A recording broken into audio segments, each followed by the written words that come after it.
Testing, 1, 2, 3. Your host, Lorenzo Primerano. Philadelphia Sports News. Live and live cameras. Ladies and gentlemen, welcome back to the Lorenzo Primerano Show. 7 months it has been without a episode out on the channel, the podcast, and it is really weird doing this. I believe the last episode was when the Sixers got eliminated from playoff contention last year. So, 7 months right now. It's a good bit so far. And mostly it's just because school, laziness, everything you could probably possibly think of why I wasn't able to get any episodes out until today. Which happens to be when the Eagles are playing. This episode will be out before the Eagles play against the Giants. And as I am currently watching on the side of me, the Panthers-Buccaneers game in that race for the division. But without further ado, I just want to hop into a few things just to kind of get back into the rhythm of everything. It has been quite a while since we've done any of this, so I'm just trying to get back into the rhythm. It's going to be a short podcast episode, and then as we progress, again, we're going to try to find that rhythm once more. So here we go. So first off, I want to start off with the Flyers' very, very surprising season. And I've been wanting to talk about this for, since the season started. But the Flyers had so low expectations heading into the year. We're in the rebuild. We have the new era of orange, of course, which is what everyone's calling it. The Flyers are calling it. Because, it's a new era for us. It's a new team that we're trying to produce, a new team we're trying to rebuild. And the Flyers, they've been phenomenal as I would describe them. Like, they are really good in the perception of they weren't meant to be this good.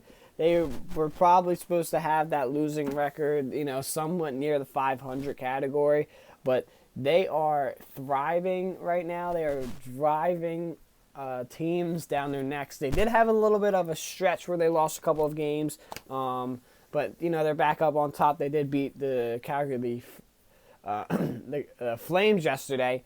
So that is a good sign as they're back in the win column.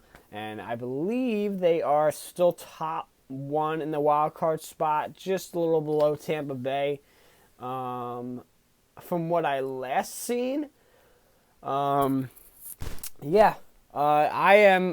excited for this Flyers team. It's been amazing watching Bobby Brink, the rookie, pop off. He's very underrated in my opinion on this season when it comes to terms of rookie-wise.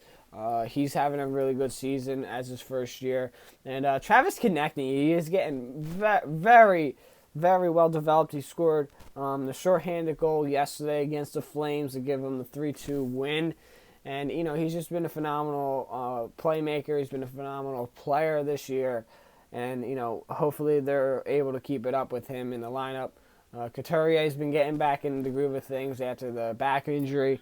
And, hopefully this Flyers team can surprise the world, make the playoffs, and hopefully we get to have a little bit of a Flyer playoff run for the first time since 2020 is when the last time they made the playoffs. So, it's going to be a pretty cool thing to see here. But enough with the Flyers. We're going to come back to them in the following weeks. I want to get things situated with the Eagles. Start of the season, we went 10-1. We had that big 11-game stretch, and that loss to the 49ers killed us. I think it was pretty much the turning point of our season, and it was to the point where it was exposing what our defense was. Because if you look at the 11-game stretch, especially with the one loss against the Jets, the defense was kind of the main problem, not just with play calling, not just with players. It was just an overall thing. Play calling by Sean Desai, I don't know what he was doing, and play calling the last couple of weeks by Matt Patricia isn't doing much anything better. And frustration has been expressed everywhere on Twitter, Instagram, probably you name it, YouTube. It doesn't matter where the frustration has been expressed. It's been brought out to the public immediately, and it's something that the Eagles they got exposed for it. As I was watching this entire season, go along, I knew that this defense was going to get exposed when we went through this gauntlet, and they did. They got exposed by the San Francisco team, and they were never able to recover from that. And it just sucks that knowing that the team from last year was significantly better than this year, and that we can't have that same feeling we had going into the playoffs. Like, oh yeah, we're gonna win the Super Bowl. It's almost like you don't know what's gonna happen. They're so unpredictable on who they face, on everything that they've been through this season.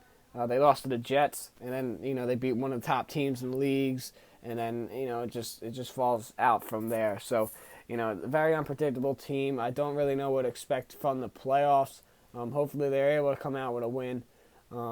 It doesn't look like they are winning the division, but you never know. Anything can happen this week in the NFL. So it's just I don't really have any frustration anymore. The last couple of weeks I've really gotten it out. It's just a matter of you need to win. You need to win today, and you need to show that you are the playoff team that the Eagles fans think you are, and not what all the other people, fans in the league, think that we stink, we're frauds, and I really hope it's not the case, but it certainly is looking like they're going to be proved right. So next, I just want to get off as our final topic for this podcast. The first one coming back is the Sixers. Anything but to be proud of what they are doing this year. Tyrese Maxey is able to show his true colors without James Harden there, and it really shows. He's taking the ball, he's driving in, he's averaging probably about 22 points a game, somewhere around in that category. Joel Embiid is having another MVP caliber season, and the Sixers team is fun to watch. Kelly Oubre was a nice addition to the team, I believe. And he's been fitting into that role pretty good, and it's fun to see these teams be good, but at the same time you don't know if they have the potential in order to go all the way. And for the Sixers right now, it's kind of that iffy stage where it's like, yeah, they can, but we just got blown up by the Knicks the other night, and this happened, so. The Sixers are kind of that big, that big little iffy part, along with the Eagles as well. Flyers, very surprising, so there's nothing there that we could say about them. But I just wanted to get on here. If you do follow me on Instagram, that is Lorenzo_Primato_show. I posted yesterday that I was going to be returning. And I was posting a little bit on there during that 7-month span, but not as much as I did before. But it's a new year. I'm going to try to post as many podcasts as I can. From now on, they're not going to be weekly. They're just going to be whenever I have time to do it. I think that was a problem, too. It was just weekly. I couldn't do it.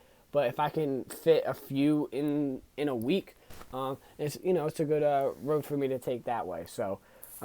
This has been the Lorenzo Primato Show. I appreciate everyone who watches the show, and make sure to stay tuned for whenever the next podcast is out. And I will see everyone in the next podcast. And hopefully, we're talking about the Birds and how they are coming up in a wild card matchup.